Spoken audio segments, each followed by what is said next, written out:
Papa Samba Ndiaye, directeur de l'UFR des sciences juridiques et politiques, chers professeurs, honorables invités, messieurs les conférenciers, camarades étudiants, charmante assistance, nous sommes d'ores et déjà honorés par votre présence, malgré la situation tendue du pays, mais aussi malgré toutes les perturbations de la journée.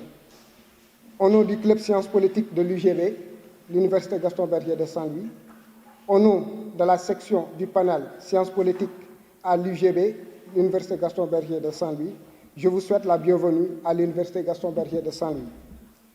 Par ailleurs, je remercie le panel sciences politiques d'avoir choisi l'Université Gaston Berger pour cette première édition de la journée politiste. Et ce choix-là, c'est un choix qui n'est pas gratuit, ce n'est pas un choix hasardeux, et je pense que le maître de conférence va revenir par rapport à tout cela. En tout cas, je vous souhaite la bienvenue et merci pour votre assistance à ce panel.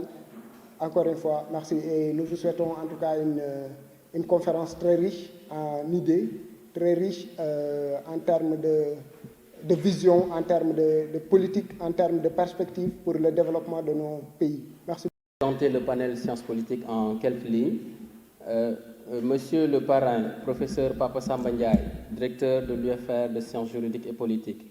Monsieur le parrain, professeur Abdourahmane Thiam, chef de département de sciences politiques de l'Université Cheikh Anta Diop de Dakar. Madame la marraine, docteur Awa Doucouré, chef du département de l'Université numérique Cheikh Hamidou Kane, ex-Université virtuelle du Sénégal. Monsieur le chef du département de sciences politiques à l'Université Gaston Berger de Saint-Louis, professeur Papa Farah Diallo, chers professeurs, mesdames et messieurs, charmante assistance, bonjour. Merci beaucoup pour votre présence à cette première conférence scientifique du panel Sciences politiques organisée en partenariat avec le club Sciences politiques de l'Université Gaston Berger de Saint-Louis. Je suis très heureux et ravi d'être parmi vous en cette magnifique matinée de samedi 18 mars 2023, consacrée à la thématique « Quelle science politique pour un pays en voie de développement et en construction démocratique ?» Alors, compte tenu de la pertinence des orateurs qui vont me suivre, je ne vais pas m'aventurer sur la thématique. Je vous propose d'ouvrir cette journée scientifique avec peut-être un mot plus léger et un clin d'œil à nos vaillants professeurs et pédagogues qui, pour moi, sont des papes de la science politique, si je peux m'exprimer ainsi. Comme moi, vous entendez régulièrement dans les médias les expressions science politique, consolidation démocratique, développement, etc. Cependant, il faudrait faire preuve de pédagogie, qui est cette compétence magnifique qui permet de transformer ce qui est compliqué en quelque chose de simple, ce qui est difficile à accepter en quelque chose d'évident. Rendre tout simple et naturel est le challenge quotidien des professeurs qui n'ont pas le droit aux mots spécifiques ou complexes. Combien de fois, en effet, vous, professeurs, êtes accusés de jargonner dès que vous utilisez un mot un peu plus complexe ou un peu plus spécifique, et parmi tous ces mots précis et spécifiques, il en est un qui bat des records, c'est le mot démocratie. C'est énormément d'admiration que je salue le courage de la thématique de cette journée, et d'autant plus que ce thème est central, il est au cœur de l'apprentissage des étudiants et des professionnels du politique, de la politique, des politiques, et mérite d'être à la fois son mot spécifique et aussi tout notre temps. Je me réjouis qu'on y consacre toute la matinée, mais avant de démarrer cette matinée, je vais prendre quelques minutes pour saluer le travail de toute l'équipe de Dakar et de Saint-Louis qui a préparé la journée à laquelle nous allons participer aujourd'hui. Je souhaite également la bienvenue à toutes les personnes amoureuses de sciences. Je voudrais, si vous me le permettez, faire une présentation du panel sciences politiques. Créé en 2019 dans l'optique de fédérer les étudiants de cette filière afin de promouvoir et vulgariser la science politique, le panel Sciences Po est une association d'étudiants africains en sciences politiques qui regroupe des politistes du Sénégal, de l'Université Cheikh Anta Diop de Dakar, de l'Université Gaston Berger de Saint-Louis et l'Université numérique Cheikh Hamidou Kane, ex-Université virtuelle du Sénégal, mais aussi des étudiants de la sous-région, Cameroun, Togo, Côte d'Ivoire, Burkina Faso, Niger, Tchad, Guinée, Bénin et j'en passe. Depuis sa création, ses activités étaient essentiellement virtuelles, notamment sur les réseaux sociaux à travers des canaux de communication tels que WhatsApp, Google Meet, Facebook et Telegram. En pleine pandémie de Covid-19, le panel offrait des séances de révision sur toutes ces plateformes. Depuis lors, il ne cesse d'être un cadre d'expression et de réflexion, surtout de révision pour les jeunes intellectuels que nous sommes à travers des thématiques d'actualité d'envergure mondiale et continentale. L'un des objectifs majeurs du panel sciences politiques est la promotion et la vulgarisation de la science politique. Cet objectif est motivé par des raisons diverses. D'abord, la juvénilité de la filière, on entend par là l'une des disciplines les plus récentes dans le peloton des sciences sociales. Cette naissance tardive de la filière est l'une des raisons qui nous pousse à mettre sa vulgarisation et sa promotion au cœur de nos objectifs. Accessoirement, d'autres objectifs plus ou moins humains et conceptuels sont concevables. Ces objectifs sont entre autres le regroupement des intellectuels africains, pour ne pas dire des politistes africains, entre autres le regroupement des intellectuels africains. Le panel est une agora scientifique des politistes. Il est aussi, d'une manière ou d'une autre, un lien de rencontre et de solidarité intellectuelle entre étudiants de zones différentes et de pays différents afin de créer une communauté épistémique. La formation ne fait pas exception dans ce panel. Soit on est formé en particulier par un membre, soit en équipe par des activités ludiques de groupe. Grâce au panel, des problèmes individuels comme collectifs sont décelés et résolus sans difficulté majeure. Nous voudrions que les politistes africains se couchent avec en tête les préoccupations du panel sciences politiques en particulier et la science politique en général. Pour terminer, l'objectif du panel, c'est aussi d'informer quotidiennement. Le panel Sciences Po permet à ses membres d'être attachés à l'actualité et à l'information de manière générale, nationale comme internationale, dans le but de permettre aux membres d'acquérir des ressources intellectuelles. Les administrateurs se mobilisent quotidiennement et sans cesse à partager des informations relatives aux questions de l'heure, car être politiste, c'est aussi être cultivé. Pourquoi le choix de l'Université Gaston Berger de Saint-Louis pour abriter la première édition de ces journées scientifiques? Le choix se justifie par un contexte historique. En effet, l'Université Gaston Berger de Saint-Louis est la première université d'Afrique de l'Ouest à avoir accueilli la filière sciences politiques en 1996. De ce fait, elle est identifiée comme lieu propice pour cette première activité, un choix réfléchi et légitime pour discuter de la science politique. Cette grande conférence intitulée « Quelle science politique pour un pays en voie de développement et en phase de construction démocratique » sera animée par le professeur Maurice Soudieck-John, agrégé de sciences politiques à l'Université Gaston Berger de Saint-Louis, et le docteur Jean-Charles Biagui, maître de conférence en sciences politiques à l'Université Cheikh Anta Diop de Dakar, qui malheureusement ne pourra pas être là avec nous. Cette conférence sera également modérée par le professeur Alassane Bey, et à l'occasion de cet événement historique, nous comptons également rendre hommage à nos chers profs, professeur Moussa Diaw et professeur Adolphe Dansou. Chers profs, vous avez toute notre admiration, nos respects et considérations pour toutes ces années consacrées à l'université. Mais merci d'avoir été là avec nous, en nous formant, en nous conseillant aussi pour qu'on puisse réussir. J'en ai d'ailleurs terminé avec ces propos introductifs.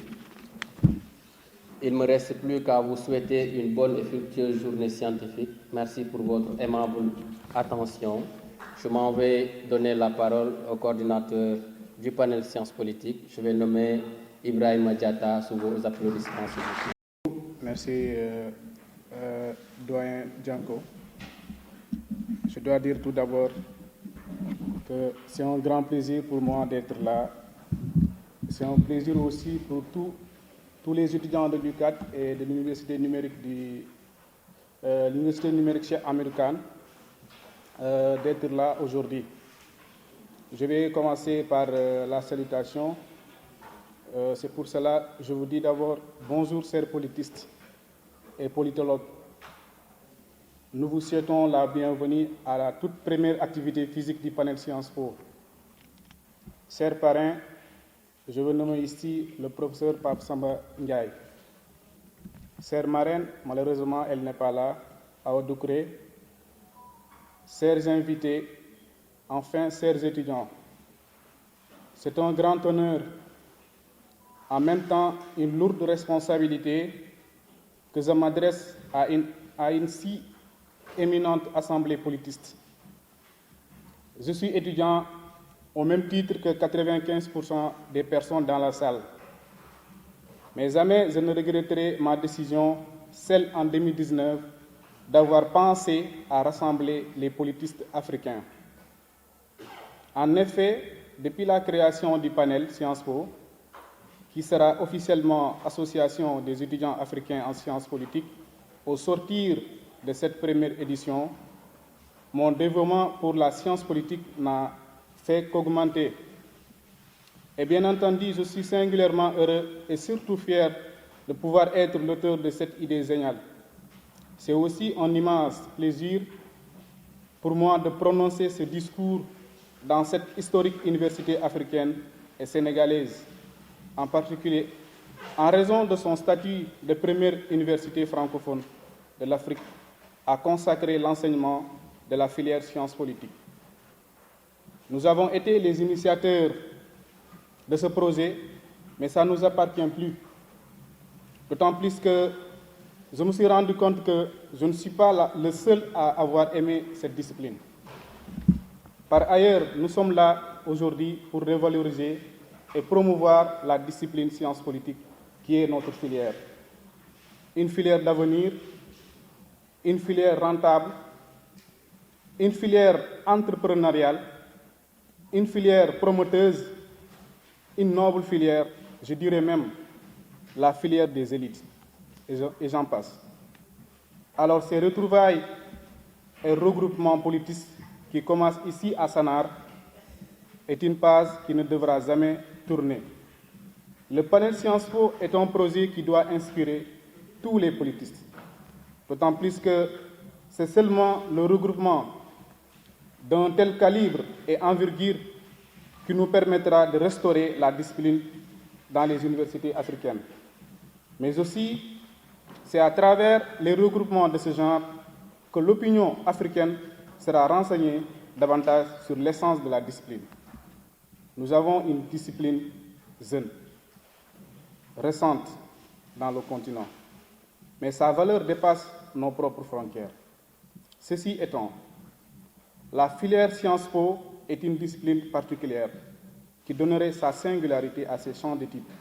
Ils sont entre autres l'État, le pouvoir politique, la géopolitique, la société, la gouvernance, la gestion, etc. Des questions qui font l'objet d'une étude spécifique ou générale de la science politique. C'est pour cela que le politisme devrait être dans la société, on attrape tout. Chers professeurs, chers camarades étudiants, cette journée politique de créativité et d'harmonie est un moment important dans l'histoire et l'avenir de notre chère discipline. Par conséquent, son suivi doit être le cheval de bataille de tous les politistes africains. La perspective du panel se veut claire: organiser des journées politiques chaque année, mais également mettre en place d'autres initiatives structurantes afin de permettre aux politistes de devenir des citoyens confirmés dans leurs pays respectifs pour contribuer intelligemment à l'essor du continent qui est un devoir pour tout Africain et encore plus pour un intellectuel politiste.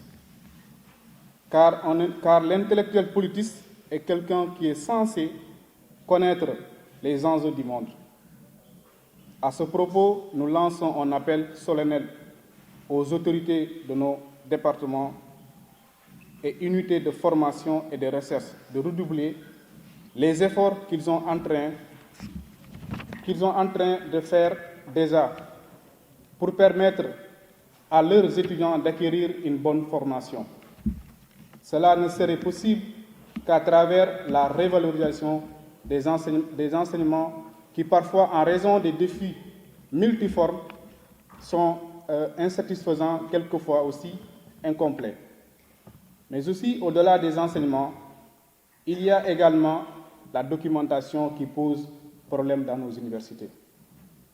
Le manque de documentation dans nos bibliothèques est un vrai handicap.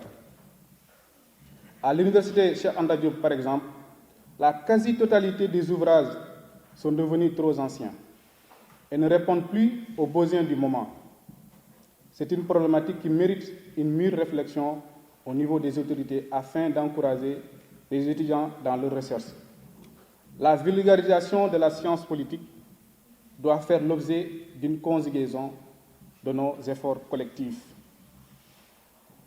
À préciser également que cette carence d'œuvre de notre discipline dans nos institutions ne devrait nullement être une excuse pour nous de se marier avec la lecture, car aujourd'hui, on n'a forcément besoin d'aller on n'a pas forcément besoin d'aller dans une bibliothèque pour se documenter.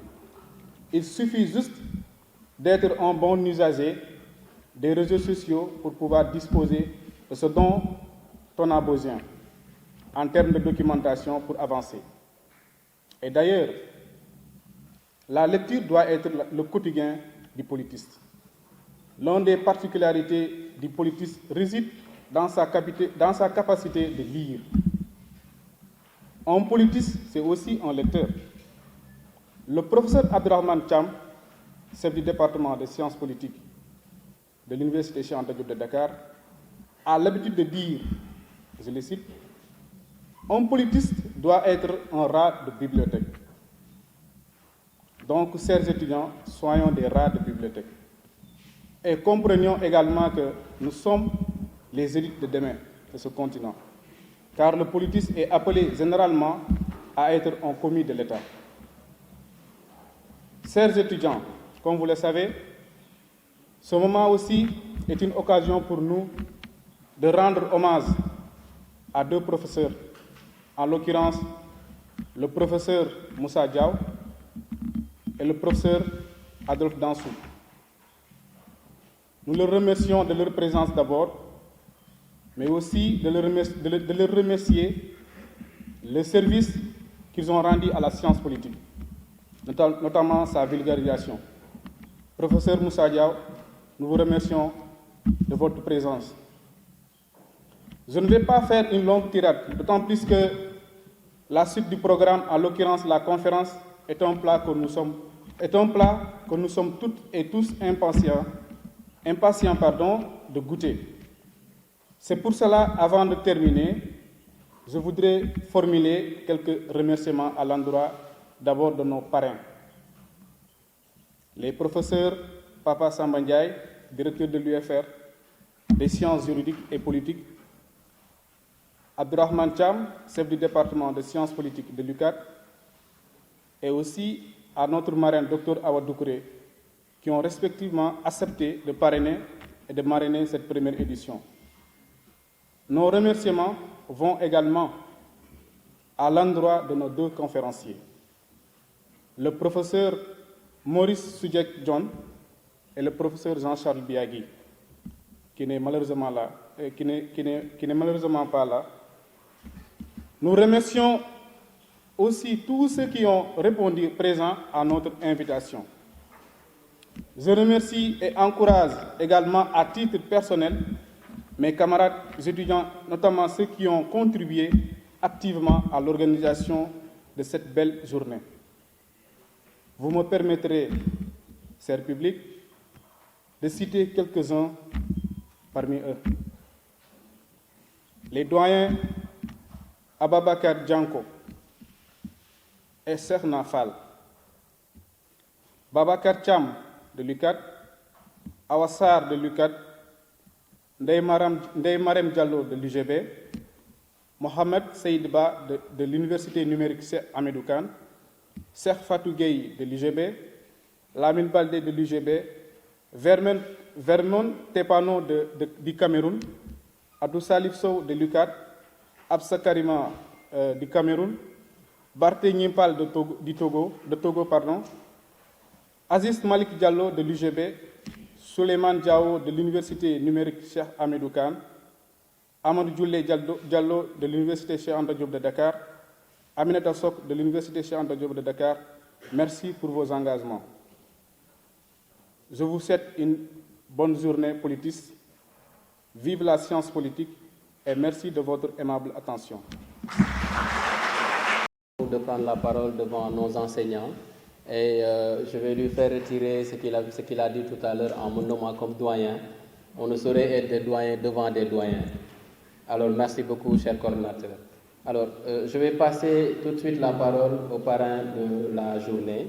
Je veux nommer le professeur Pape Samba Ndiaye, directeur de l'UFR de sciences juridiques et politiques. Pour vos applaudissements.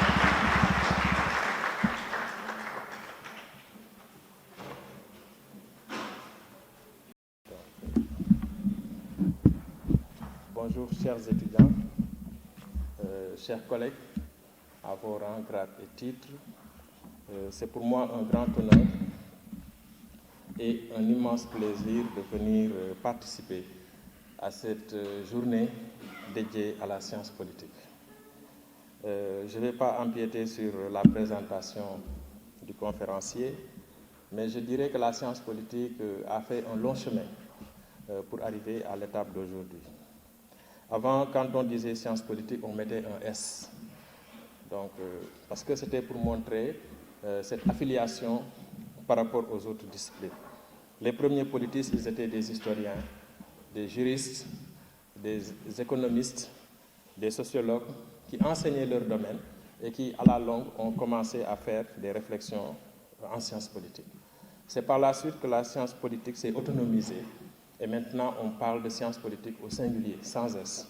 Cela pour montrer que c'est une discipline maintenant autonome, qui a ses objets, qui a ses auteurs, qui a ses méthodes, qui a aussi ses concepts clés. Par rapport à la science politique en Afrique, on peut considérer que c'est une discipline qui est jeune, parce que dans l'histoire des peuples et des civilisations, 33 ans, ce n'est pas beaucoup de choses, mais ça a commencé ici, à l'Université Gaston Berger, avec l'ouverture de l'université. C'était une condition pour ouvrir un département de sciences politiques, pour penser la politique africaine à partir de l'Afrique, sur le sol africain et par des Africains. Donc ça pose ce qu'on appelle la question de l'afrographie et de l'afrodiction. L'afrographie, c'est-à-dire qui écrit sur l'Afrique, l'afrodiction qui parle de l'Afrique. Généralement, ceux qui écrivent sur l'Afrique et qui parlent de l'Afrique ne sont pas des Africains. Et les Africains qui peuvent le faire ou qui veulent le faire n'ont pas accès à la scène de la parole. Donc c'est important d'enseigner la science politique à partir de l'Afrique pour que les Africains puissent aussi se positionner. Il y a quelques jours, quelqu'un me posait la question, est-ce que le mot transhumant existe en sciences politiques? Je lui ai dit que si c'est en Afrique, au Sénégal, on parle de transhumance, mais si c'est au Canada, par exemple, parce que c'est bipartisan, il y a deux partis, les conservateurs et les démocrates, les libéraux, on dit que le député, il traverse le Parlement. Parce que les deux partis sont en face, il quitte ce parti pour aller dans l'autre, il traverse le Parlement, on dit que c'est, il traverse le Parlement. Mais ici au Sénégal, en Afrique, on parle de transhumance, qui est un concept qui est tiré du monde animal. Simplement pour montrer que quand on parle de l'Afrique, on n'utilise pas souvent le même vocabulaire. Je pense que c'est une bonne initiative, cette initiative des étudiants, de se regrouper. Vous avez réussi ce que nous, vos aînés, nous n'avons pas encore réussi, c'est d'avoir une association sénégalaise de sciences politiques. Il y a le collègue Abdourahmane Cham de Dakar qui y travaille, qui essaie d'écrire les statuts, etc. Mais vous avez réussi. Cela montre qu'il faut croire à la jeunesse. La jeunesse est importante dans un pays parce que c'est la jeunesse qui donne de l'énergie à un pays. Un pays sans jeunesse, c'est un pays sans énergie. Donc ça, vous l'avez montré en réussissant à dépasser les clivages nationaux, ethniques et régionaux pour avoir une organisation africaine. Je pense que c'est assez inspirant. Maintenant, moi, le conseil que je vous donnerai, c'est d'élargir. Pour l'instant, c'est Dakar, Saint-Louis, l'UVS. Regardez aussi dans les autres universités publiques, mais aussi les établissements privés d'enseignement supérieur. Parce que je sais qu'il y a Dakar Sciences Po, qui est un institut privé panafricain dédié à l'enseignement de la science politique. Dans les autres instituts privés, IAM, ISM, j'entends souvent des soutenances de mémoire, donc je me dis peut-être qu'eux aussi, ils font de la science politique. Ça ne fait que vous renforcer, parce que la cause est commune. Maintenant, j'ai entendu aussi votre camarade parler de documentation. Ici à Saint-Louis, en tout cas, on essaie de faire des efforts. Pour moi, la documentation est essentielle. Nous sommes des hommes de savoir, des hommes du livre. Donc, il nous faut aussi acquérir de la documentation et renouveler et actualiser nos connaissances. C'est la raison pour laquelle, quand je suis devenu directeur du UFR en 2020, le budget de mon UFR, je l'avais trouvé à 1 million de francs. Pour l'exercice 2023, le budget est à 8 500 000 francs. Donc ça montre l'importance que nous accordons à la documentation physique, mais aussi la documentation numérique. L'autre chose aussi que je voulais souligner, c'était cette nécessité d'adapter l'évolution de la science politique. Quelqu'un a dit tout à l'heure que la science politique forme des communes de l'État, c'est vrai, mais aujourd'hui il y a des évolutions. En France, par exemple, ceux qui font Sciences Po, 60% travaillent dans le secteur privé, il n'y a que 40% qui travaillent dans le secteur public. Cela veut dire qu'il y a une urgence de revoir également nos curricula, d'inclure de nouvelles formations qui permettent à nos étudiants qui choisiront la science politique de pouvoir s'émouvoir à la fois dans le secteur public comme dans le secteur privé. Enfin, pour terminer, je vous dirais qu'on parle beaucoup d'Afrique émergente, mais il n'y aura pas d'Afrique émergente sans des élites émergentes. Et parmi ces élites émergentes, ceux qui auront étudié la science politique occuperont la place prépondérante. Je vous remercie.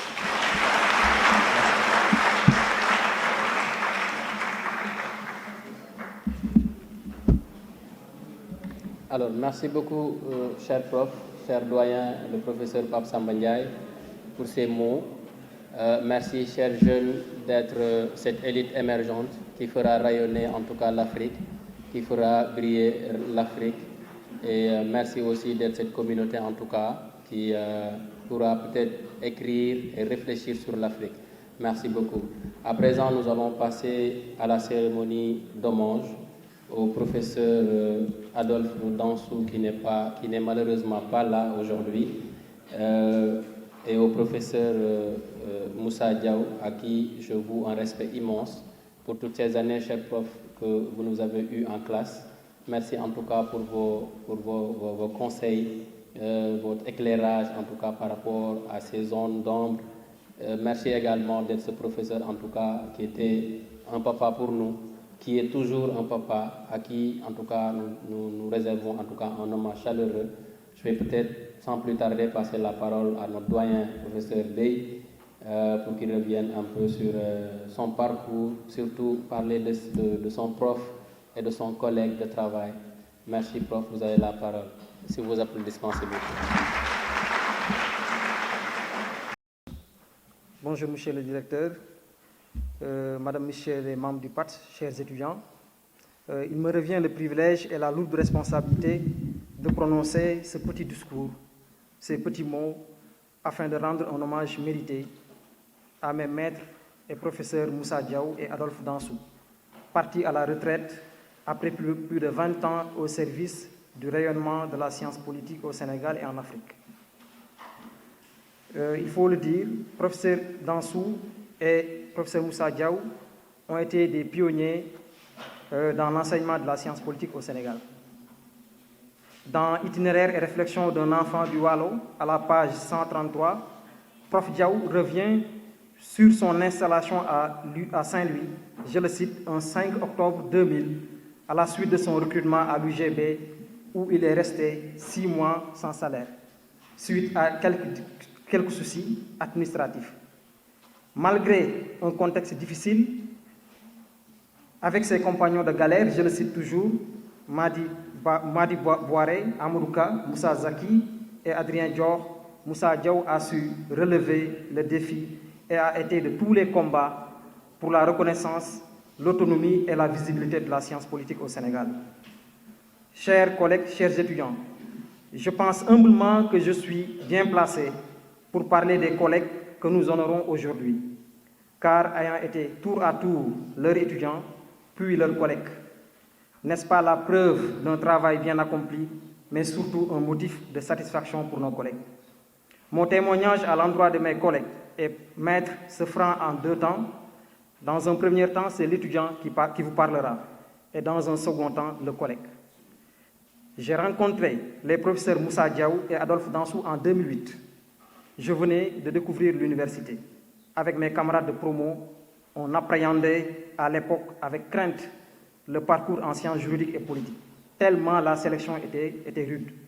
Mais dès notre contact avec Mouché Diaw et prof Dansou, nous étions soulagés, mais surtout impressionnés par l'humilité, la générosité et les qualités de pédagogue qui caractérisaient ces deux enseignants. Ils se singularisaient par leur accessibilité, leur ouverture d'esprit, mais surtout leur maîtrise des questions relatives à la gouvernance régionale et internationale. La preuve, prof Diaw et Dansou ont dispensé pendant plus de 20 ans les cours de relations internationales et de régionalisme africain dans la section sciences politiques et bien d'autres cours. Après avoir appris énormément à leur côté comme étudiant, j'ai eu la chance de les côtoyer dans les équipes pédagogiques, de travailler avec eux, car ayant été leur assistant en relations internationales et en régionalisme africain. Alors que je n'avais aucune expérience dans l'enseignement supérieur, Mouché Diaw et Dansou nous ont accueillis, nous ont formés, guidés nos pas en nous donnant les ficelles du métier.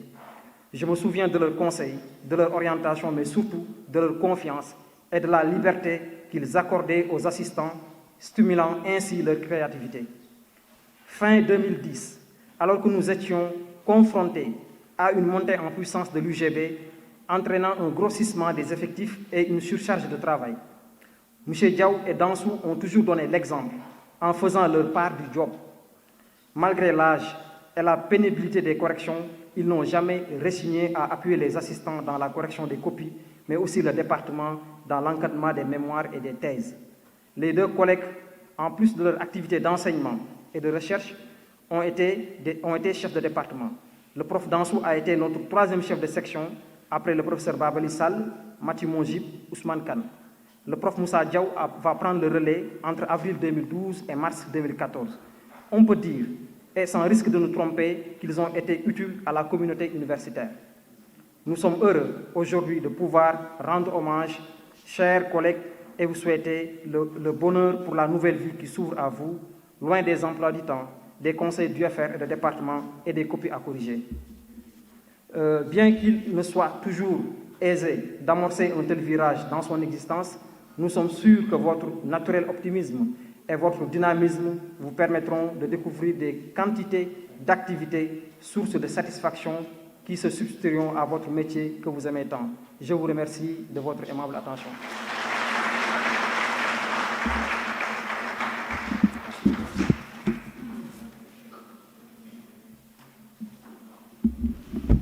Merci beaucoup, cher prof Bey.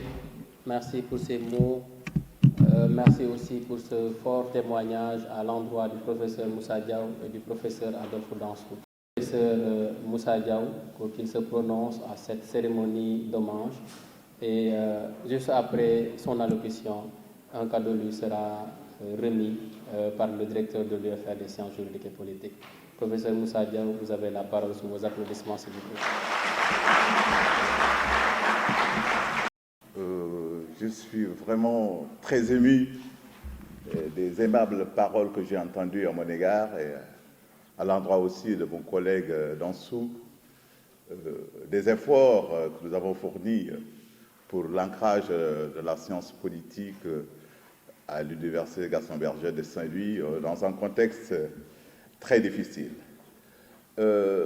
Avant d'avancer dans mes propos, je voudrais d'abord remercier mes collègues et amis de sciences politiques, particulièrement Maurice John et Pape Samba Ndiaye qui sont là, qui représentent une partie donc, du corps enseignant du département de sciences politiques. Maintenant, on peut parler du département de sciences politiques, de leur engagement, de leur motivation pour faire de ce département un exemple de la formation de la science politique en Afrique, et particulièrement au Sénégal. Et j'adresse aussi mes remerciements à ceux qui sont absents, les autres collègues qui sont absents, notamment Madame Pendaba, Pape Faré Diallo, Alassane Ndao, je vais peut-être en oublier, professeur Babeli Sall, qui d'autres, et les autres qui ne sont pas là, de leur présence et de leur engagement dans la formation de la science politique. C'est vrai qu'il n'était pas du tout facile, surtout en Afrique, vous le savez mieux que moi, d'instaurer une formation en sciences politiques. Et d'ailleurs, la science politique a trouvé des difficultés dès son émergence dans l'espace académique, de par des rivalités qui existaient entre disciplines, de droit public, de droit constitutionnel, etc.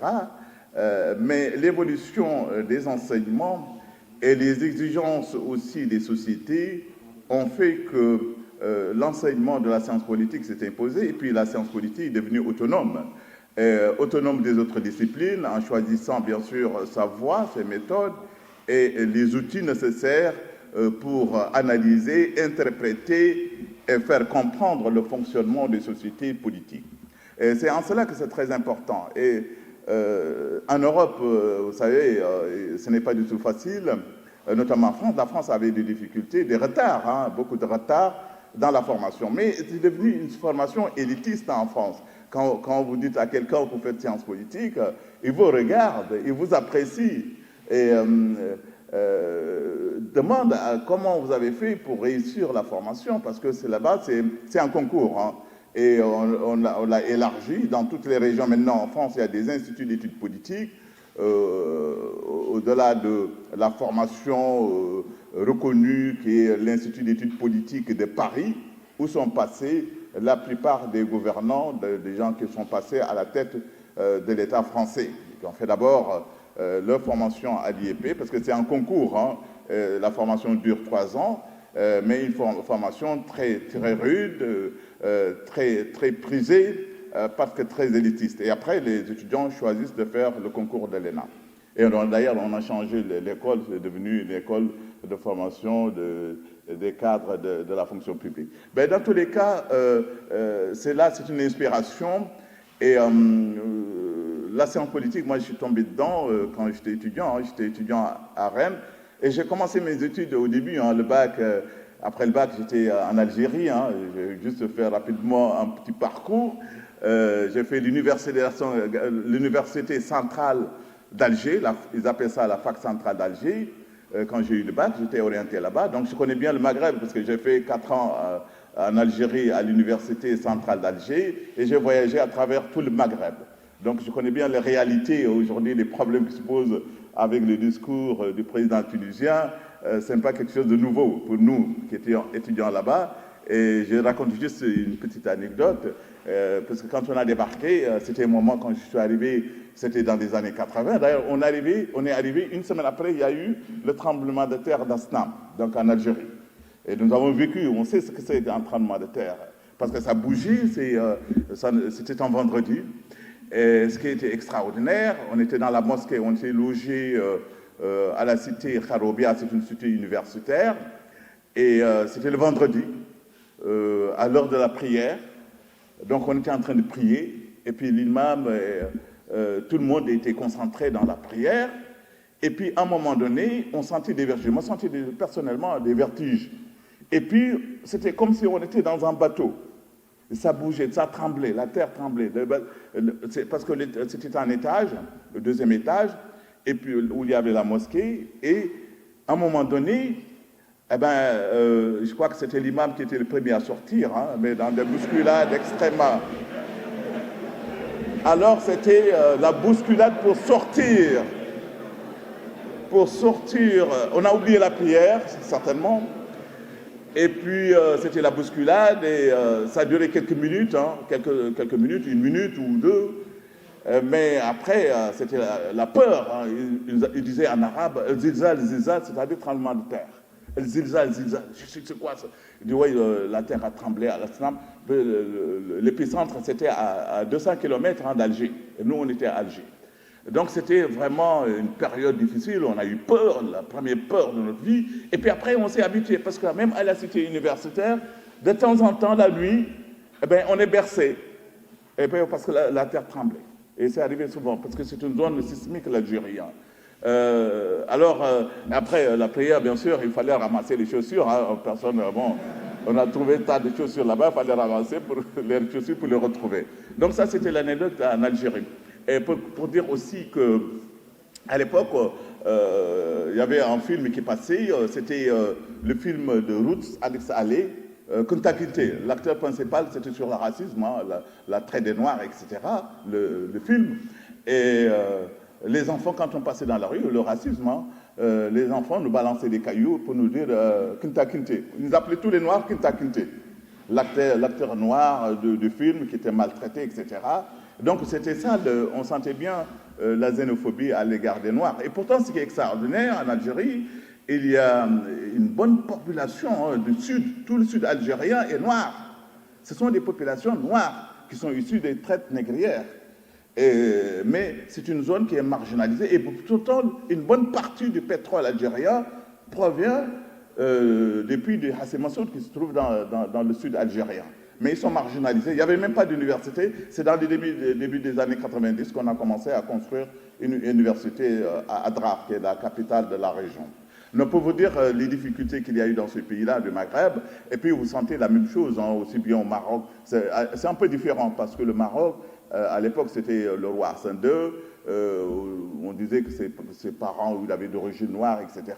Et donc, lui, il n'admettait pas que certains Marocains aient un comportement un peu déplacé à l'égard des Noirs. Mais tout le reste du Maghreb, on a les mêmes problèmes, à l'égard des Noirs.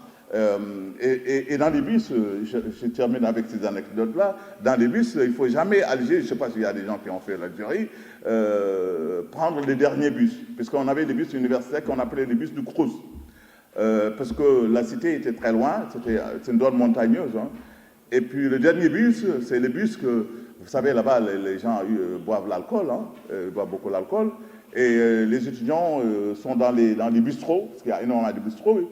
Il n'y a pas beaucoup d'animation là-bas, et puis c'est réglementé les rapports entre les hommes et les femmes. Quand on voit un noir avec une Algérienne, les autres, ils parlent arabe. Ils disent, voilà, ils disent en arabe, c'est-à-dire que c'est le pain de la maison et mangé par l'étranger.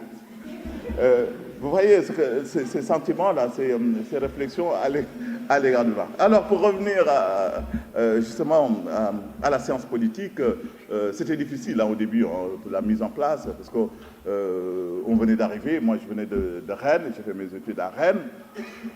Et quand je suis arrivé, ce n'était pas facile, l'enseignement, parce qu'on a senti que la science politique a toujours des problèmes avec les autres disciplines, notamment le droit. Il fallait se bagarrer. Parce qu'il y avait des difficultés pour mettre en place la formation, la consolider et la légitimer dans l'enseignement universitaire et en faire une discipline phare comme toutes les autres disciplines. Mais donc il y avait ce combat-là qu'il fallait mener.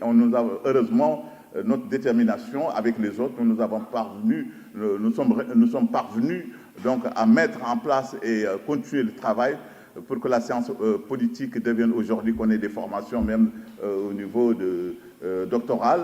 Et ça, ce n'est pas du tout donné. Ça a été un rude combat, une lutte acharnée entre collègues, une solidarité entre collègues, parce que c'était aussi des jeunes collègues qui venaient d'arriver et qui venaient de partout. Tout à l'heure, Alassane Bey parlait de Boiré dans mon livre un peu autobiographique, sur mon itinéraire, parler du professeur Boiré, professeur Dior, professeur Zaki et professeur Amadouka. Nous constituons donc un petit groupe. La plupart ont fait leurs études en France et nous sommes retrouvés. Il y a cette solidarité spontanée qui nous a permis de traverser un certain nombre de situations difficiles. Et c'est comme ça, avec beaucoup d'animosité, des anciens qui ne voulaient pas un changement, mais nous avons réussi quand même en formant un bloc, en nous retrouvant toujours et en faisant surtout notre travail correctement. Et c'est comme ça que nous avons réussi à développer des sections, mettre en place cette évolution des disciplines et mettant en relief l'enseignement de la science politique à l'UGB. Même si les amis de Dakar ont réussi à débaucher un de notre camarade, qui est collègue, c'est-à-dire Alioune Badara Diop, il est ici chez nous. Et c'est Ismaël Madior, l'actuel ministre de la Justice, qui l'a débauché. Et, oui, mais parce qu'il sentait l'importance de construire, de mettre en place une formation de sciences politiques à Dakar. Il n'y avait personne. Donc c'était des juristes. En fait, ils avaient créé une formation, un parcours sciences politiques, alors qu'il n'y avait pas de politistes. Donc il fallait légitimer cette formation en débauchant un enseignant qui venait d'arriver. Et ils ont réussi quand même à convaincre Alioune Badara, qui est parti, qui a rejoint. Ils ont rapproché des autres aussi, mais nous avons refusé parce qu'on ne va pas délaisser la formation initiale, alors que c'est un exemple de formation en sciences politiques avec des enseignants, d'éminents enseignants. C'est-à-dire qu'on n'a rien à envier en matière de formation en sciences politiques aux autres disciplines et aux autres universités. Même en France. Parce que quand je suis arrivé, après, il y a eu des enseignants, des étudiants que j'ai réussi à placer, je dirais comme ça, parce que je connaissais mes anciens professeurs. Ils ont réussi à les accepter. Dès que j'envoie un petit mot, ils les acceptent. Et puis d'ailleurs, ils me le disent. Qu'il s'agisse de Baudouin maintenant qui est parti à la dette, comment s'appelle encore, Bourmont, Daniel Bourmont, Benetton et d'autres qui sont des enseignants de la faculté de droit et de sciences politiques de Rennes et de Bordeaux. Alors, pour dire que ce n'a pas été facile, mais c'est un engagement des enseignants. Et je pense que nous sommes dans une période où il faut continuer et les autres vont le faire. Nous avons fait notre travail et je pense qu'il y a une continuité et vous avez des enseignants qui sont dotés de compétences avérées dans les différentes disciplines de la science politique, puisque la science politique est vaste. Moi, ça fait 22 ans que j'enseigne les relations internationales et je ne voulais pas me disperser. Ça fait 22 ans que j'enseigne les relations internationales. Je pense que j'ai quand même réussi à partager cette discipline avec les autres. Et les étudiants ou les collègues actuels ici ou ailleurs nous rendent bien justement cet effort de partager ce savoir. Et je pense qu'on peut se satisfaire donc de cela. Et donc à partir de là, je pense que le travail va continuer et ça va se faire. Et je pense que là, vous avez réussi à mettre en place une structure permettant cette solidarité entre étudiants de sciences politiques. Vous avez réussi à le mettre en place et je pense que les enseignants aussi vont le faire. Je pense que l'idée a été donnée par professeur Sylla, j'ai oublié justement de le citer. Professeur Sylla avait pensé à mettre en place une association des professionnels de sciences politiques au niveau du Sénégal et au niveau africain. J'espère que ça va se développer. Tout à l'heure, je pense que le directeur en a parlé avec notre collègue de Dakar qui va lancer cette idée d'association de politistes africains et sénégalais et africains. Alors, pour terminer, je pense que ça va se poursuivre. C'est un défi à relever. Vous savez, il y a beaucoup de résistance dans nos États. Et aujourd'hui, l'actualité politique nous donne la possibilité, l'encouragement aussi de poursuivre le travail parce qu'il y a énormément de défis en matière de formation parce que nos États sont jeunes et ont besoin de cadres bien formés. Parce que vous savez, le personnel politique ou les acteurs politiques ont montré quelques insuffisances au niveau de la formation, au niveau de leur comportement. Et je pense que c'est là qu'il faudra agir pour dispenser une formation de qualité afin de permettre à des cadres de tous les niveaux, pas seulement de l'administration ou de l'État, mais du privé, agir pour le développement économique et social du Sénégal. Et c'est en cela justement que la formation en sciences politiques est une formation variée qui est adaptée à l'évolution de nos sociétés et surtout aujourd'hui où il y a un défi à relever pour l'ancrage, la consolidation de la démocratie, parce que c'est un enjeu important au regard de l'évolution de nos sociétés, former des cadres qui puissent s'adapter aux réalités de nos sociétés, qui puissent comprendre et rationaliser surtout la gestion des ressources qui sont au service de l'intérêt général et non pas au service de l'intérêt particulier.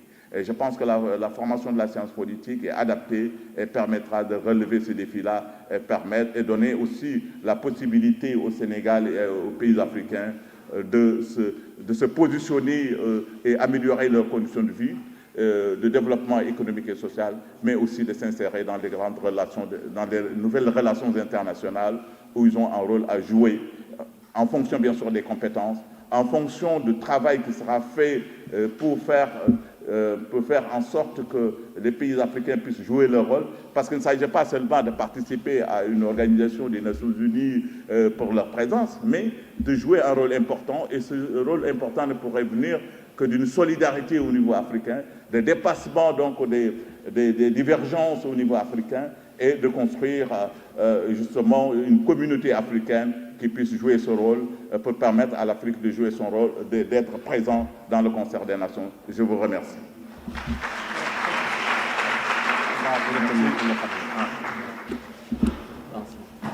Alors, merci beaucoup, cher prof Moussa Diaw, pour ces mots. On vous a écouté avec attention. C'est très intéressant ce que vous étiez en train de dire. Par rapport à la cérémonie d'hommage, il y aura 2 tableaux qui seront remis aux professeurs respectifs. Le premier tableau parle des relations internationales entre États, entre parties en négociation, d'où les couleurs rouges et bleues, qui sont souvent mises en opposition, comme en électricité, les arts martiaux, etc. La couleur bleu ciel symbolise les Nations Unies qui jouent un rôle de régulateur que nous allons décerner au professeur Moussa Diaw. Pourquoi le choix de ce tableau et les couleurs? Prof Moussa Diaw est un enseignant-chercheur en relations internationales. C'est pourquoi on a peut-être pensé aux couleurs pour lui, en tout cas, montrer la pertinence et l'importance des négociations, en tout cas, au niveau de la scène internationale. Donc, le tableau sera remis par le doyen de l'UFR, professeur Pape Samba Ndiaye, sous vos applaudissements, s'il vous plaît.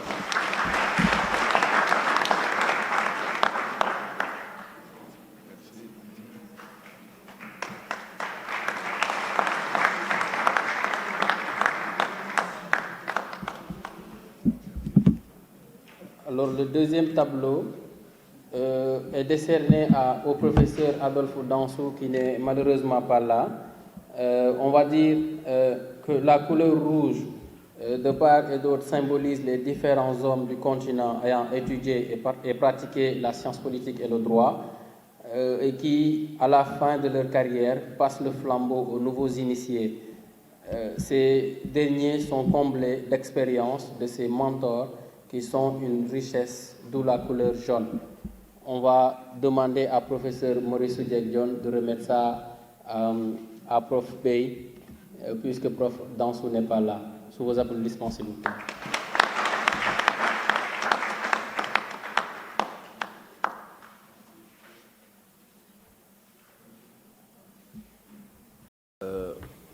Moussa Diaw et le professeur Alassane Bey et tous les collègues qui ne sont pas présents aujourd'hui, mais également je salue tous les étudiants qui sont venus massivement mobiliser. Cela montre l'engagement par rapport à ce thème, mais aussi par rapport à la science politique en Afrique. Et je voudrais, avant de commencer également, comme nous l'avons fait au début, renouveler mes condoléances à notre collègue et ami, le professeur Jean-Charles Biagui, que le défunt puisse reposer en paix et que le Tout-Puissant l'accueille au paradis. Alors, le thème de cette conférence, c'est quelle science politique pour un pays en voie de développement et en phase de consolidation démocratique. Connais-toi toi-même, connais ton adversaire, et tu gagneras 1000 combats, affirme Sun Tzu dans l'art de la guerre. Un art qui suppose prévision, anticipation, simulation et dissimulation, bref, le déploiement d'une intelligence stratégique, tactique et opérationnelle, mise en lumière par maints ouvrages, les 36 stratagèmes, le traité des 5 roues de Miyamoto Musashi, le prince de Machiavel, le bréviaire des politiciens du cardinal Mazarin, de la dissimulation de Torquato Assetto, le fil de l'épée du général Charles de Gaulle. Mais pourquoi ce détour polémologique pour traiter un sujet intitulé « Quelle science politique pour un pays en voie de développement et en phase de consolidation démocratique ?» Grande question, parce qu'à la vérité, les sciences humaines ont toujours été mobilisées et utilisées à des fins de domination politique. La formule de l'éminent géographe Yves Lacoste est fort pertinente à cet égard. La géographie sert à préparer la guerre. En effet, les conquêtes coloniales ont été précédées par le travail d'explorateurs tels que Mungo Park, René Caillé, Savorgnan de Brazza, Henry Stanley, John Speke, David Livingstone, Richard Burton, etc. Et une fois le milieu physique connu, l'ethnographie, l'ethnologie et l'anthropologie ont été mises à contribution et à caution pour tenter de connaître les hommes soumis afin de légitimer, asseoir et perpétuer l'entreprise de domination coloniale. On peut mentionner à titre illustratif 2 ouvrages fort intéressants de Jean Coppens, Critique et politique de l'anthropologie et Anthropologie et impérialisme, respectivement publiés en 1974 et 1975 chez Maspero, et également l'ouvrage de Gérard Leclerc, Anthropologie et colonisation, essai sur l'histoire de l'africanisme, Paris, Fayard, 1972. Dans le même ordre d'idées, Lévi-Strauss écrit à propos de l'anthropologie qu'elle n'est pas, je cite, une science sans passion comme l'astronomie qui naît de la contemplation des objets éloignés. C'est le résultat d'un processus historique qui a rendu la plus grande partie de l'humanité asservie à l'autre et durant lequel les ressources de millions d'êtres innocents ont été pillées, leurs institutions et leurs croyances détruites. L'étude des cultures occidentales, non occidentales, reflétait en effet le plus souvent le sentiment de supériorité victorieuse de l'Europe du XIXe siècle et était parfaitement solidaire et utile à l'expansion coloniale de cette période. Quelle science politique pour un pays en voie de développement et en phase de consolidation démocratique? Cela nécessite d'abord de procéder à l'élucidation sémantique des concepts. Vous le savez, le concept de politique est un concept amphibologique. En effet, on peut parler du politique, de la politique et des politiques. En anglais, on dirait polity, politics and policy. Le politique au sens grec de politiquer est le principe d'ordre, de cohésion et de progrès de la société. La politique, c'est la confrontation d'idées, de valeurs et d'intérêts médiatisés par des règles et des institutions. Cela va concerner les moyens stratégiques, tactiques et opérationnels mis en œuvre pour conquérir et ou conserver le pouvoir. Les politiques, ça va être l'ensemble de moyens juridiques, matériels et humains mis en œuvre en vue d'atteindre des objectifs déterminés. On pourra parler de politique de l'éducation, de politique de la santé, de politique de l'emploi, de politique de l'aménagement du territoire, etc. Alors, la science politique, qu'est-ce à dire? La science politique est une discipline très prestigieuse, le professeur Moussa Diaw l'a dit dans son propos tout à l'heure. Mais à la vérité, la production de savoir sur la politique est aussi ancienne que la politique elle-même. depuis Aristote, depuis Platon, depuis Hobbes, depuis Montesquieu, depuis Rousseau, depuis Tocqueville.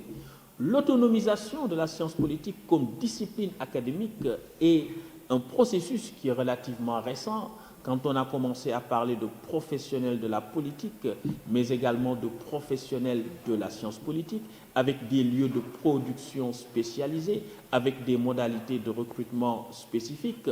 Faut-il le rappeler que la science politique est héritière de ce qu'on appelle les sciences camérales, qui visent dès le XVIIe siècle à offrir des instruments susceptibles de parfaire la bonne gestion des affaires publiques. On a parlé de sciences politiques au pluriel. Le professeur Pape Samba Ndiaye a mis l'accent sur cela. Sciences politiques, donc, sont envisagées comme des savoirs essentiellement pratiques destinés à instruire les grands serviteurs de l'État. Alors, il y aura la création de l'Académie des sciences morales et politiques, fondée en 1795, et qui, selon Montesquieu, devait avoir pour rôle de décrire scientifiquement la vie des hommes en société afin de proposer les meilleures formes pour son gouvernement.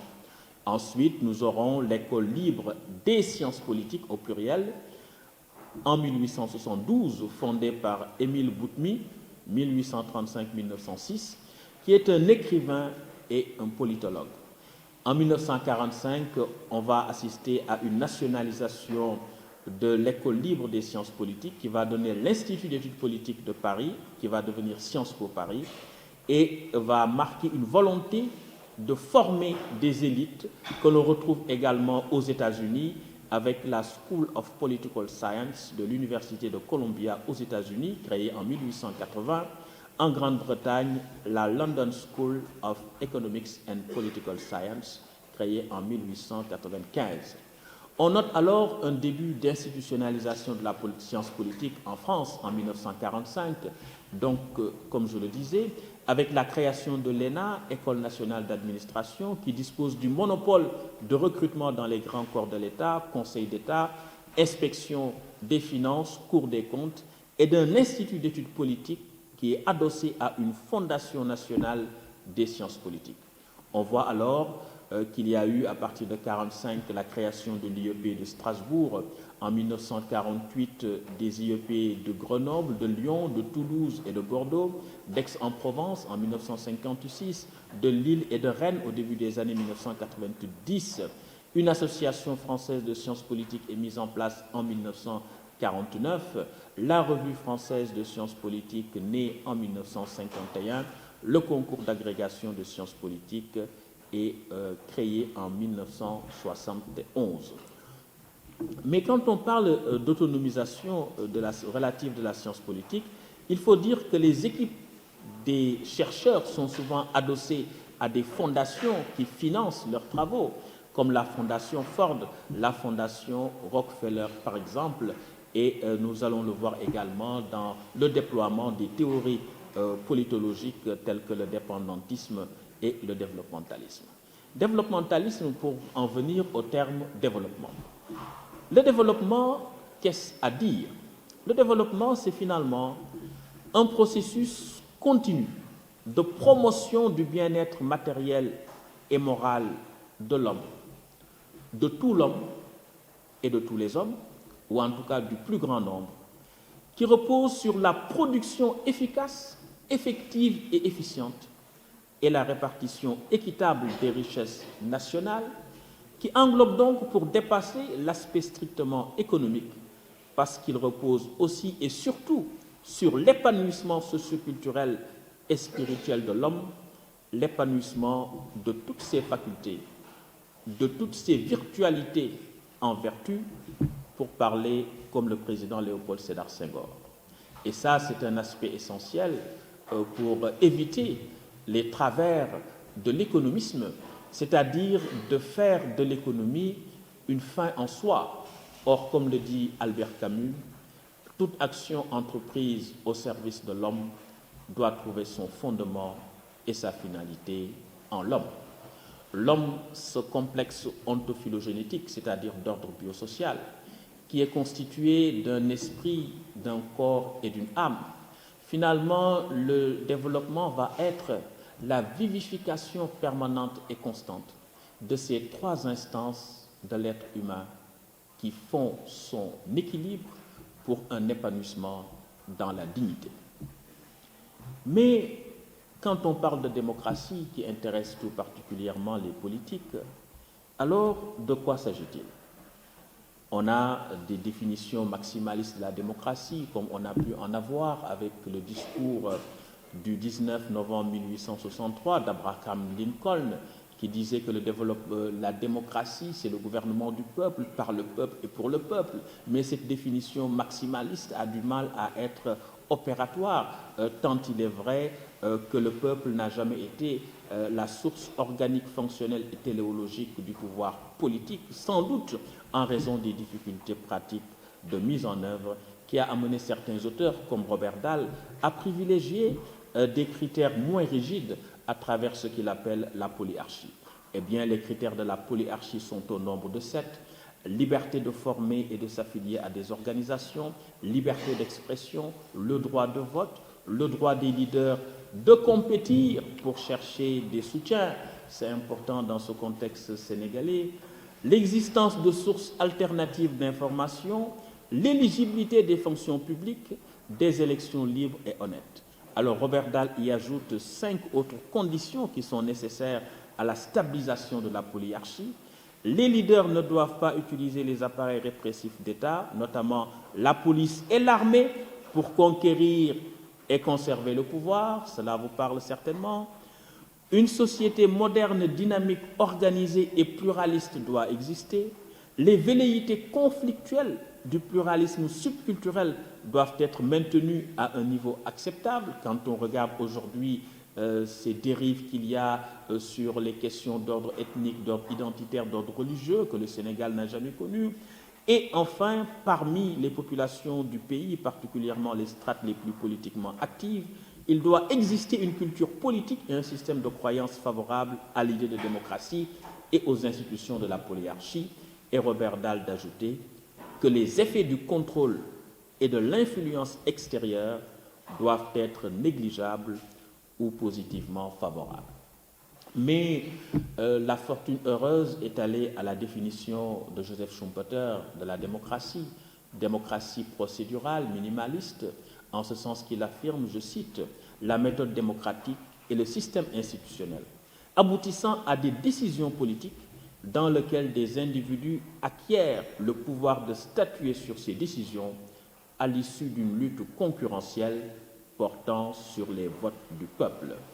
Mais à la vérité, l'existence d'élections libres, transparentes et plurielles a des implications nécessaires en matière de droits et libertés qui expliquent une fois de plus cette relation ombilicale entre démocratie et état de droit, tant il est vrai que cette notion, traduite fort pertinemment par les concepts anglo-saxons de rule of law, règne du droit, ou de due process, régularité de la procédure, ou encore par celui espagnol d'Estado de Derecho.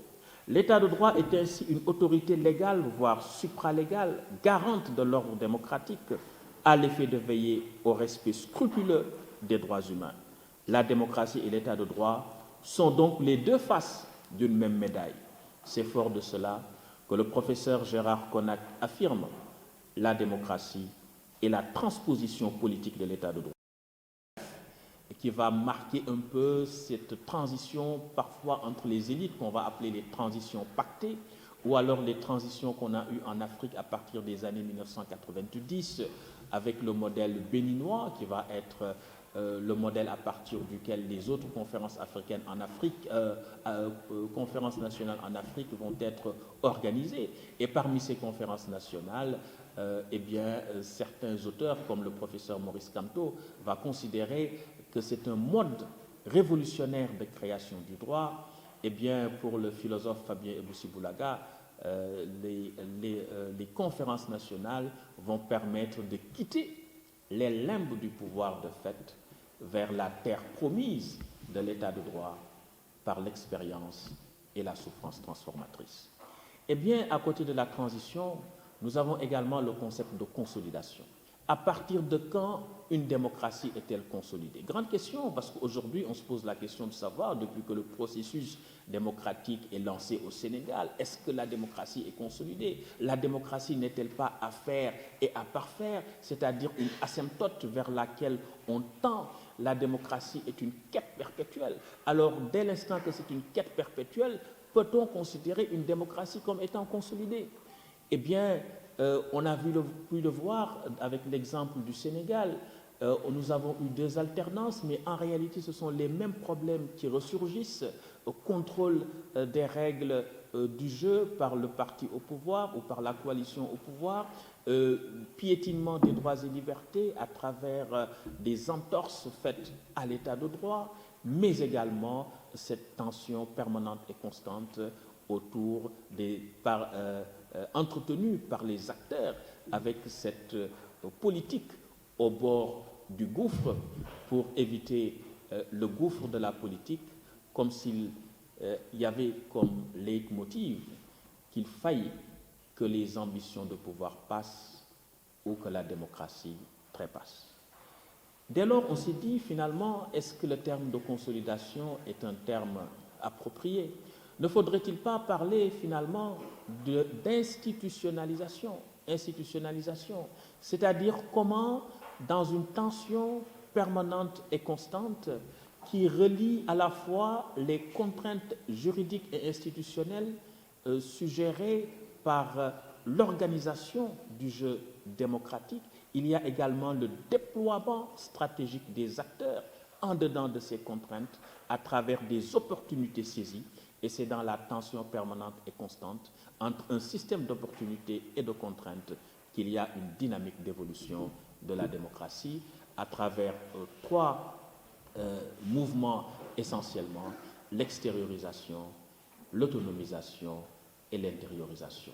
L'extériorisation qui va porter sur la définition qui se veut de plus en plus, qui doit être de plus en plus consensuelle, définition donc des règles du jeu démocratique pour asseoir plus de légitimité, plus de force aux institutions et ensuite permettre aux institutions de s'autonomiser par rapport aux acteurs qui les ont créés afin de pouvoir sécréter à leur égard des obligations de comportement.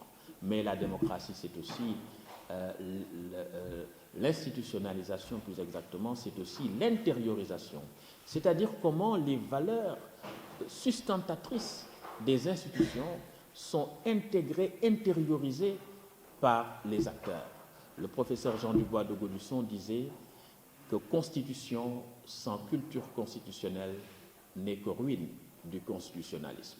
Il faut donc non seulement avoir des institutions démocratiques aux normes, mais il faudrait que les acteurs qui doivent les animer également aient une culture démocratique à cet effet.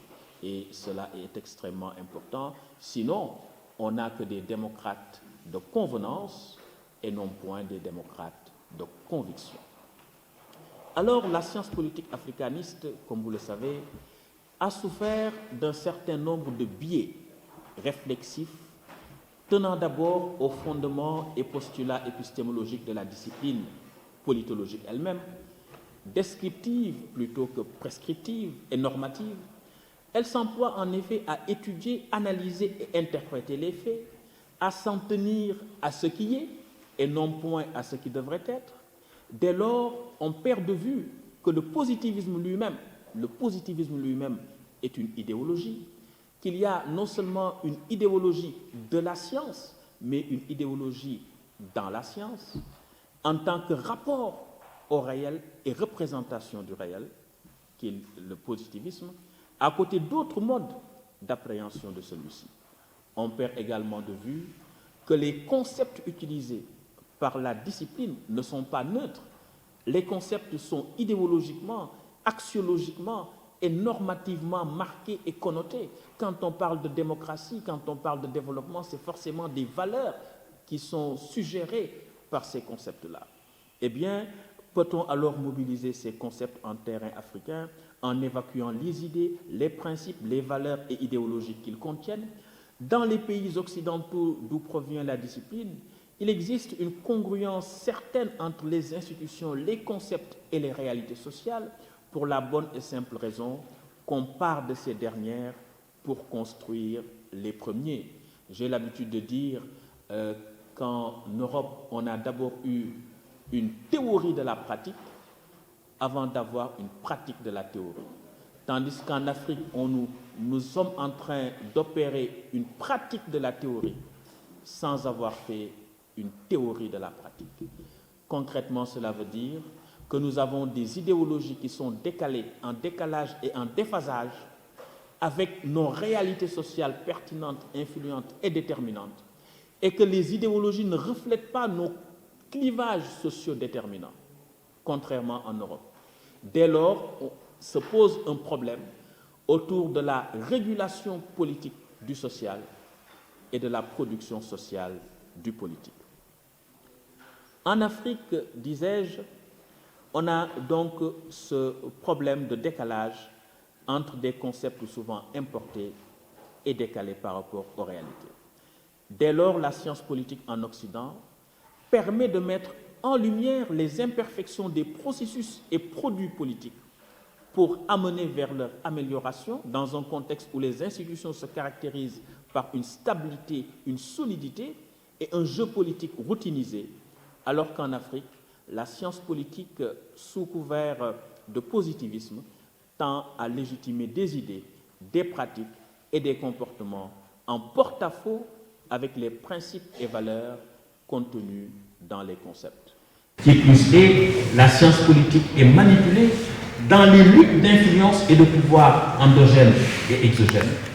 La perpétuation des formes de la domination étrangère du continent semble également porter au pinacle subrepticement des préjugés et des présupposés coloniaux doctement habillés des parures de la scientificité.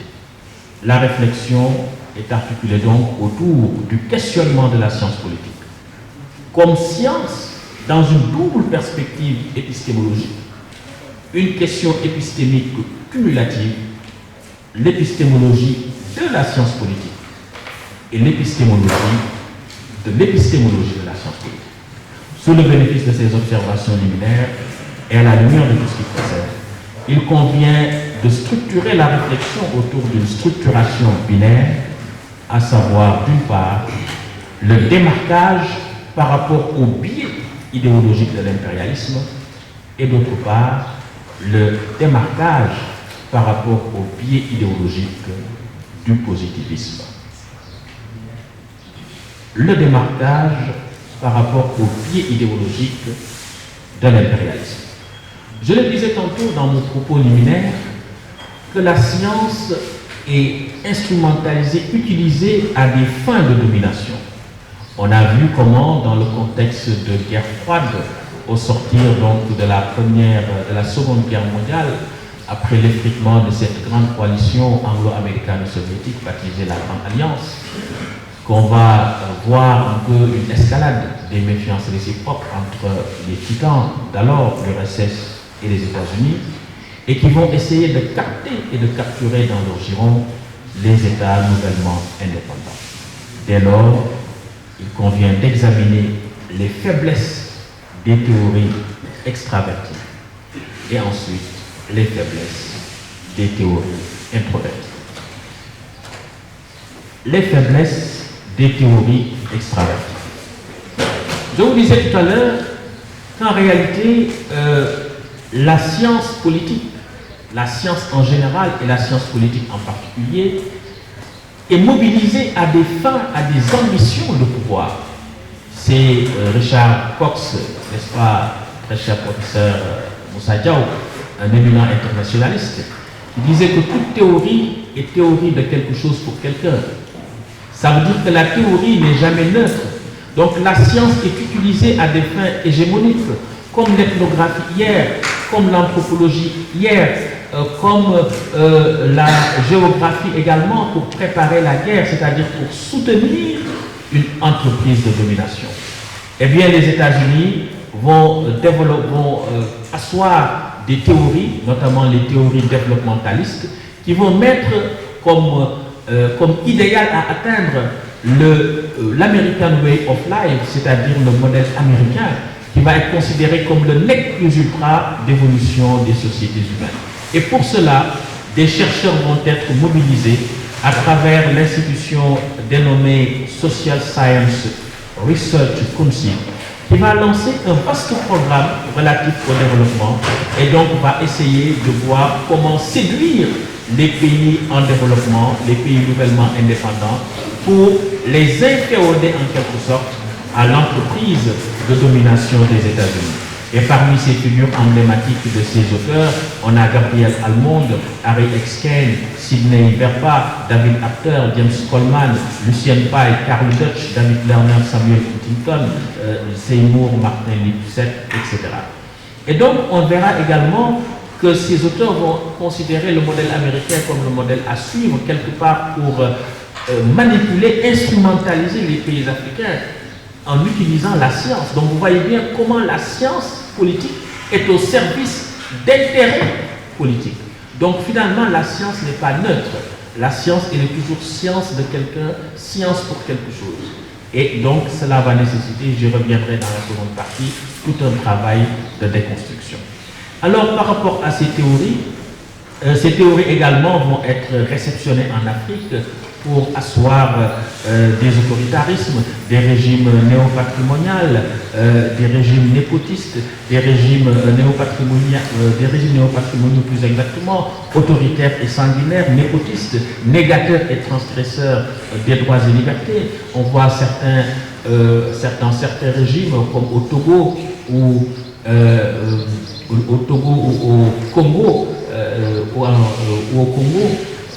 ou au Zaïre plus exactement, qui est devenu la République démocratique du Congo, mais à l'époque au Zaïre, on avait la doctrine de l'authenticité. Être ce que nous sommes et non pas ce que les autres voudraient que nous soyons. C'est des doctrines développées par Mobutu, par le président Eyadema, mais qui en réalité étaient une manière d'instrumentaliser également les théories développementalistes en disant que finalement l'Afrique a des objectifs majeurs, des objectifs mythiques, à la limite même mystiques, qui étaient le développement économique et la construction nationale, et au nom de cela, il fallait mettre entre parenthèses la démocratie, mettre entre parenthèses les exigences de l'état de droit, mettre entre parenthèses toutes les formes d'expression de la société pour éviter que celle-ci ne puisse s'identifier à des forces centrifuges qui remettent en cause le mouvement de construction nationale.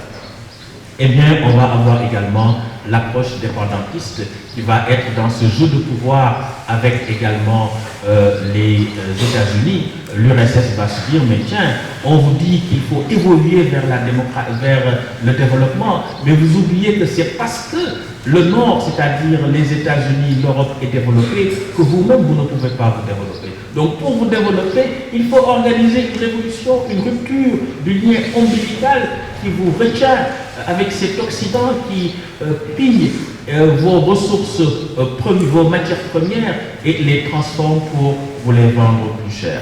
Donc voilà un peu comment la science est mobilisée ici au service d'idéologie, idéologie libérale pour les États-Unis, idéologie marxiste-léniniste avec l'école de la dépendance, toutes idéologies qui entrent en jeu dans la concurrence et la compétition, dans les rivalités de puissance entre l'URSS et les États-Unis.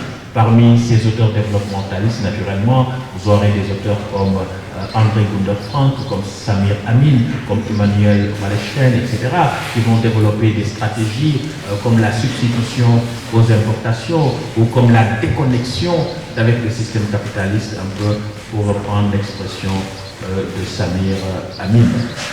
Mais cette école de la dépendance, comme vous le savez, va privilégier pour le rapport à l'extérieur plutôt que les dynamiques du dedans, c'est-à-dire les réalités sociales qui empêchent le développement. Alors, rapidement sur les faiblesses des théories introverties. Donc, on voit bien que les théories de sciences politiques sont utilisées, manipulées par les grandes puissances pour servir leurs intérêts et sont présentées comme étant des théories scientifiques, entre guillemets, c'est-à-dire des théories objectives, des théories neutres, des théories aseptisées, alors que derrière ces théories, il y a des enjeux de domination, il y a des enjeux d'intérêt, il y a des enjeux de pouvoir. Et donc, par rapport à cela également, nous aurons à noter les faiblesses des théories introverties. Les faiblesses des théories introverties, on va avoir essentiellement en Afrique ce qu'on a appelé le politique par le bas. Le politique par le bas, ça va être un paradigme qui sera influencé par l'anthropologie en réaction contre le déterminisme dépendantiste et développementaliste dont je vous parlais tantôt, le formalisme de l'analyse formelle, juridico-institutionnelle, puisque on se pensait qu'en ayant les meilleures constitutions du monde, comme par enchantement, on aurait pu avoir une démocratie seulement en ayant de brillantes, de belles constitutions, alors que cela n'était pas le cas, parce qu'il faut toute une pratique, toute une culture démocratique, je le disais tantôt, puisque les institutions ne sont que ce que les hommes en font. Eh bien, le paradigme du politique par le bas va être initié par divers spécialistes, des historiens, des anthropologues, des géographes, des sociologues, des linguistes, des politologues, qui vont être réunis autour de chercheurs comme Jean-François Bayard, l'auteur de l'État en Afrique, la politique du ventre, Christian Coulon, Komitou Labor, qui va beaucoup travailler sur la dérision au Togo, Achille Mbembe, qui gère actuellement la Fondation internationale pour la démocratie, et vont s'inspirer par des auteurs, et seront inspirés par des auteurs comme Michel Foucault, Michel de Certeau, Georges Colombier et Antonio Gramsci. Michel Foucault et Michel de Certeau vont privilégier les arts de faire, c'est-à-dire comment les dominer dans un espace structuré de domination, vont essayer de développer des stratégies pour tirer leur épingle du jeu, car là où il y a pouvoir, il y a résistance. Donc on va mettre en avant ces idées, on va mettre en avant ce qu'on va appeler les modes populaires d'action politique, ou ce que Denis Constant Martin appelle les objets politiques non identifiés, comme la musique, la danse, le théâtre, la violence, les réseaux économiques parallèles, la religion, la sorcellerie, le sport, la ruse, le silence, l'escapisme, le goût du jeu et la dérision. Mais on se rend compte qu'aujourd'hui, ces dynamiques doivent être complétées par les dynamiques du haut, parce qu'on a un développement des libertés au niveau de la presse, les partis politiques existent, les élections existent, on peut être d'accord ou pas, on peut les contester, mais au moins c'est un objet d'étude fort intéressant, et que donc on ne peut pas balayer tout simplement le haut et s'intéresser seulement au bas, encore qu'il y a des interactions entre le haut et le bas. Quand vous voyez ce que fait un mouvement comme Y'en a marre, quand vous voyez que la réplique ou la duplication de ce mouvement dans d'autres pays africains, comme le Flimbi ou le ballet citoyen, etc. Donc on se rend compte que c'est dans ces dynamiques qu'on a un peu dans la politique du bas également des stigmates du colonialisme, c'est-à-dire comment à travers la politique par le bas, à travers l'énonciation de ces théories, la posture des chercheurs, mais également même leurs travaux, on va ressentir un peu une certaine marginalisation de l'Afrique, ou en tout cas une certaine idée d'infériorisation de l'Afrique. Par exemple, Jean-François Bayard va estimer que l'Afrique est nue par la politique du ventre. La politique du ventre ramène les considérations politiques à une dimension matérielle et sexuelle, où on cherche à se nourrir, on cherche à assouvir des besoins primaires, des besoins animaux. Donc c'est ça qui caractérise la politique en Afrique. Et Bayard estime que la politique du ventre, c'est l'horizon indépassable du pensable politiquement en Afrique. Donc ça veut dire qu'on est dans une sorte de constructivisme structuraliste. On peut être dans l'université, on peut entrer dans les différentes UFR, mais on ne peut pas en sortir. Ce qui fait aussi qu'on plombe un peu les perspectives d'évolution de l'Afrique. Et si vous prenez également le concept de néopatrimonialisme développé par Jean-François Médard, qui nous a enseigné en DEA de sciences politiques à l'IEP de Bordeaux en 2000, eh bien là aussi on met l'accent sur les pathologies. Mais ces pathologies, non seulement elles existent un peu partout, y compris en Europe, mais ce ne sont pas des pathologies qui donc caractérisent exclusivement l'Afrique, et ce ne sont pas aussi des pathologies indépassables. Encore qu'il y a une modulabilité, une variabilité des pratiques néopatrimoniales entre le Zaïre de Mobutu et le Sénégal d'Abdou Diouf ou d'Abdoulaye Wade. Vous voyez bien que la différence est faite. Donc lui-même fait la différence entre les néopatrimonialismes débridés, où la structure même de l'État, les fondements de l'État sont sapés, et ce qu'il appelle les néopatrimonialismes rationalisés, où la prédation et la captation, l'accumulation des ressources ne remet pas en cause les fondements de l'État. Alors on a eu également ce paradigme d'instrumentalisation du désordre développé par Dalloz et Chabal, ce paradigme d'instrumentalisation du désordre qui va consister à dire que finalement il ne faut pas vous inquiéter, tout se passe bien en Afrique parce que ça correspond à leur culture, et c'est important parce que vous constituez une élite. Si on développe des idées qui infériorisent l'Afrique, si vous les assimilez, vous les digérez, vous allez penser que ce qui se passe en Afrique est normal. Donc vous n'êtes plus dans une perspective de positionnement en tant qu'élite africaine pour prendre la relève et relever les défis, mais vous allez estimer que ce qui se passe est normal. Donc la corruption, c'est pas un problème, ça fait partie de notre ADN. L'autoritarisme, c'est pas un problème, ça fait partie de notre ADN. La violation et la négation des droits et libertés, c'est pas un problème, ça fait partie de notre ADN. Ce qui est absolument faux. Vous voyez bien qu'il y a des biais épistémologiques. C'est la conception, l'idée infériorisante que le colonisateur a toujours eu sur l'Africain, qui se perpétue, qui continue à travers les travaux de sciences politiques. Parce qu'on a estimé que la colonisation était une mission civilisatrice, et en tant que mission civilisatrice, on ne pouvait pas considérer que les Africains avaient ce qu'on était censé leur apporter, c'est-à-dire la civilisation. Donc le fait d'avoir été exclu du domaine de définition de la civilisation poursuit en réalité les travaux de sciences politiques sur l'Afrique, et qui visent implicitement, insidieusement, à perpétuer dans un conditionnement mental de l'élite africaine, à avoir une vision d'évaluer et dévaloriser de soi-même comme instrument de perpétuation de la domination. Donc vous voyez bien les enjeux de l'enseignement de la science politique, mais juste préciser les éléments majeurs de la thèse de Dalloz et Chabal.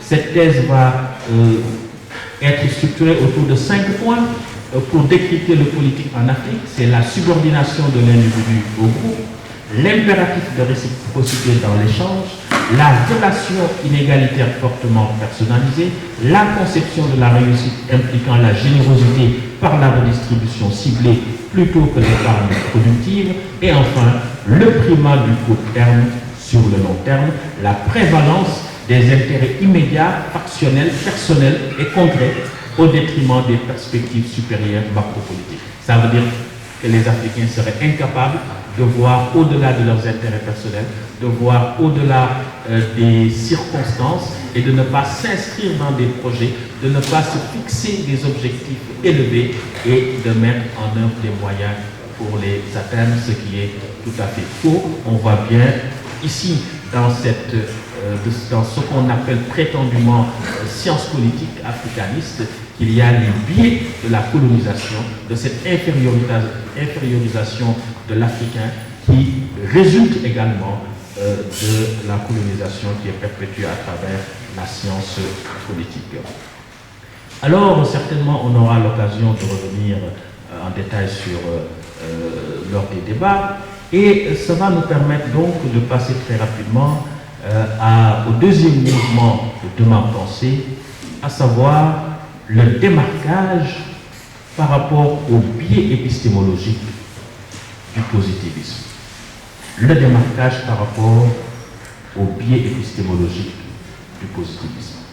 Alors, le positivisme va consister à dire qu'il faut étudier uniquement ce qui est, sans jugement de valeur, en dehors des idéologies, des sentiments, des intérêts.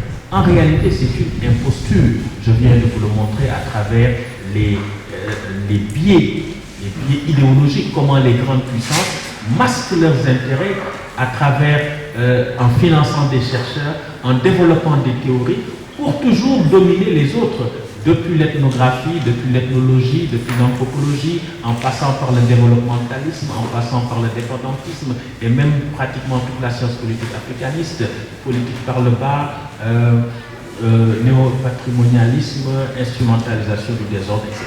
Donc on ne peut pas ne pas interroger le positivisme comme paradigme. On va interroger le positivisme d'abord, comme je le disais, à travers les concepts. Les concepts suggèrent forcément des valeurs.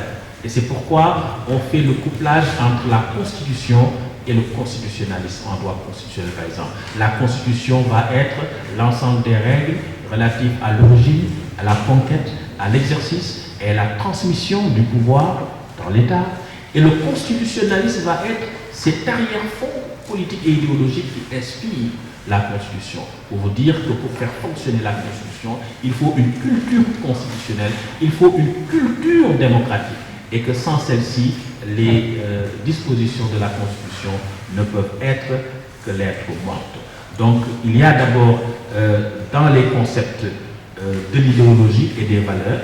Donc quand vous dites nous faisons de la science politique, mais en utilisant des concepts qui eux-mêmes contiennent des valeurs, contiennent des idéologies, contiennent une vision du monde, c'est un leurre. Donc vous êtes en train de vous leurrer sans le savoir, en n'interrogeant pas les valeurs qui sont donc au fondement des concepts qui sont mobilisés et utilisés en sciences politiques. Alors, les insuffisances d'abord théoriques du positivisme. J'avais dit que je m'inscrivais dans une perspective épistémique cumulative, c'est-à-dire l'épistémologie de la science politique, ensuite l'épistémologie de l'épistémologie de la science politique. D'abord, l'épistémologie de la science politique, c'est de dire qu'on est dans la description, on est dans ce qui est. Très bien, on est d'accord, on est dans ce qui est, donc il ne faut pas faire de jugement de valeur. En réalité, quand on dit, même sur on utilise souvent Machiavel, en disant que Machiavel dit qu'il faut analyser le politique de façon objective, de façon neutre, de façon scientifique, mais ce qu'on oublie de dire, c'est que Machiavel n'exclut pas complètement la morale, par exemple. Machiavel estime que le bien et le mal sont des catégories analytiques qu'il faut instrumentaliser pour toujours les faire converger dans le sens de la conservation du bien et du mal. Et Machiavel, dans Le Prince, précise bien en disant que le prince doit éviter deux choses, les femmes de ses sujets et les terres de ses sujets, s'il veut conserver son pouvoir. Donc vous voyez bien que la morale s'invite dans le machiavélisme et que le machiavélisme en réalité n'est pas systématiquement de s'inscrire en porte-à-faux avec la morale. Dans le machiavélisme, on a une instrumentalisation. Et cette instrumentalisation aujourd'hui est réceptionnée dans deux sens, au sens de la raison d'État, mais la raison d'État va concerner la haute politique, ce qu'on va appeler en droit administratif, par exemple, les actes de gouvernement.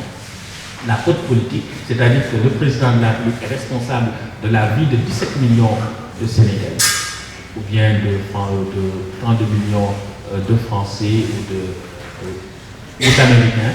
Donc il ne peut pas être soumis à la morale d'un homme qui n'est responsable que de lui-même ou de 5 ou 10 personnes. C'est ça en réalité la raison d'État. C'est-à-dire que le pied, en tout cas le contournement ou le fait de ne pas être lié par la morale vise tout simplement à accepter un mal pour un plus grand bien, c'est-à-dire la paix, la stabilité et la prospérité du pays, mais ce n'est pas pour les intérêts personnels des gouvernants. Alors on raconte une histoire assez drôle d'un dictateur africain dont le fils était amoureux de la fille d'un ambassadeur. Alors la fille ne voulait pas, et figurez-vous bien que le dictateur a déclaré son père persona non grata. Donc pour vous dire que là c'est des considérations purement personnelles, mais il faut qu'on aille un peu dans cette perspective de la politique qui va concerner à préserver les intérêts vitaux de la communauté. Alors je disais, par rapport au positivisme, souvent on a tendance aussi à exclure la politique, la morale de la politique, ou de ou du droit, ce qui est une vue de l'esprit. On ne peut pas fonder une société en excluant la morale du fonctionnement de cette société. Ce n'est pas possible, tout simplement. Si vous prenez le code pénal, toutes les infractions du code pénal sont également interdites par la morale et par la religion. Donc ça veut dire qu'on ne peut pas fonder, asseoir une société sans morale du tout. Et regardez bien le serment du président de la République. Le président de la République, avant d'entrer en fonction, il prête serment, il jure devant Dieu et devant la nation sénégalaise. Et donc, tant qu'il n'a pas juré devant Dieu et devant la nation sénégalaise, il ne peut pas entrer en fonction. C'est-à-dire qu'il ne peut poser aucun acte qui entre dans l'exercice de ses fonctions présidentielles. Dès lors, le serment, c'est-à-dire finalement la morale, est plus important que les fonctions présidentielles. Parce que c'est une formalité substantielle. Ça, c'est extrêmement important. Donc, pour dire que ce positivisme doit être interrogé, eh bien, quand la colonisation est arrivée, on nous a amené la médecine moderne, c'est vrai. Mais la médecine moderne, c'est tout simplement une vision de la réalité, une manière de soigner. Mais ce n'est pas absolu. Si vous prenez par exemple l'agriculture, ici, dans la médecine classique, on va dire que la maladie, c'est un agent pathogène, un microbe, un virus qui entre dans l'organisme, qui perturbe l'organisme. Donc, il faut renforcer l'organisme qui va lutter contre cet agent pathogène et le neutraliser. On a une compréhension du phénomène de la guérison. Si vous allez dans l'agriculture, c'est une autre représentation du monde. On estime que l'individu est un flux d'énergie. C'est un flux d'énergie et que la maladie résulte d'un blocage dans la circulation harmonieuse de ces flux d'énergie. Donc, par des aiguilles que l'on pointe sur des zones d'agriculture, c'est-à-dire des zones de transit de l'énergie, on arrive à rétablir l'équilibre. Dans la médecine ayurvédique, c'est pareil. Chaque personne, selon sa corpulence, selon sa taille, selon sa morphologie, a un type de traitement qui est adapté à lui lorsqu'il est malade. Donc on voit bien que ici en Afrique, on a la pharmacopée. Et bien la pharmacopée qui peut aussi être utilisée. Mais vous voyez bien que le positivisme, en tout cas, reconnaît ses limites, tout en s'imposant de façon arrogante comme étant la seule manière de voir et de comprendre le réel. Alors, rapidement sur les insuffisances pratiques. Le but, la science ne peut pas être une fin en soi. Rabelais disait que science sans conscience n'est que ruine de l'âme. Je vous disais que Albert Camus estimait également que toute action entreprise au service de l'homme doit trouver son fondement et sa finalité en l'homme. Donc le but d'une science, c'est qu'elle doit être utile à la société. Alors si on construit de beaux bâtiments et que les gens sont pauvres, ils ne vivent pas, ça ne sert à rien, c'est-à-dire qu'on déplace le problème. L'homme est en réalité ce qui doit être transformé positivement. Je vous le disais à travers cette perspective du développement, où j'estimais que c'est la vivification permanente et constante des trois dimensions de l'homme, c'est-à-dire l'esprit, le corps et l'âme, pour assurer son équilibre, son épanouissement dans la dignité. Alors, les Occidentaux d'où provient la discipline, je dirais qu'en France ou chez les pays occidentaux, vous avez des institutions qui sont en phase avec les formes d'organisation de la société, avec les réalités de la société. Donc, on est dans des formes d'ajustement. Donc, quand on est dans des formes d'ajustement, lorsqu'on utilise la science politique comme étant science descriptive, comme science qui analyse ce qui est, les conséquences ne sont pas trop graves. Parce que ce qui est ne s'éloigne pas trop de ce qui devrait être. Donc, l'analyse, le questionnement de ce qui est permet en réalité de tendre vers ce qui devrait être. Tandis que si c'est dans la situation de l'Afrique, on est dans des situations où les valeurs de démocratie, d'état de droit, d'économie solidaire, d'inclusion, toutes ces valeurs-là sont en quelque sorte dévoyées à un niveau tellement pernicieux que si vous dites aux gens faites de la science politique en ne décrivant que ce qui est, qu'est-ce qui va se passer?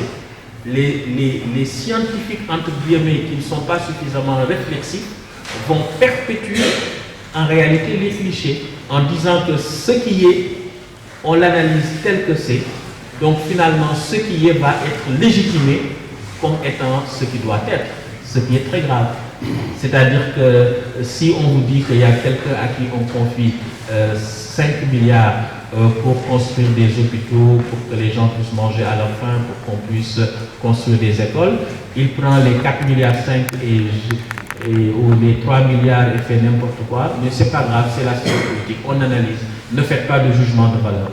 Donc ne pas faire de jugement de valeur, ça va être en réalité de légitimer de manière pernicieuse ce qui est injustifiable et inqualifiable.